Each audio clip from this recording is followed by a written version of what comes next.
Last time మనకు 151 ఎమ్మెల్యేలు మనకు వచ్చినాయి. ఈసారి 151 కాదు, తెలుగుదేశం పార్టీని ఈసారి సింగిల్ డిజిట్లకే కన్ఫైన్ చేసే పరిస్థితిలోకి తీసుకొని రావాలి. ఖచ్చితంగా దేవుడు మనతో ఈ పని చేయిస్తాడన్న నమ్మకం నాకుంది.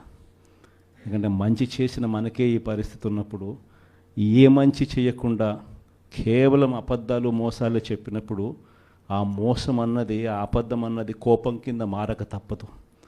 ఆ కోపం రెట్టింపు అవుతుంది. ఆ కోపం ఒకవైపున రెట్టింపు అవుతుంది, ఒకవైపున మన మీద ప్రేమ అభిమానాలు అంతే స్థాయిలో రెట్టింపు అవుతాయి ఇటువైపున. కాబట్టి ఖచ్చితంగా ఆ రోజు కూడా ఖచ్చితంగా మనం అంతా కూడా ఖచ్చితంగా చూస్తామని కూడా ఖచ్చితంగా దేవుని మీద నమ్మకంతో నేను చెప్తా ఉన్నా. ఇవన్నీ మీతో పంచుకున్నందుకు చాలా సంతోషంగా ఉంది.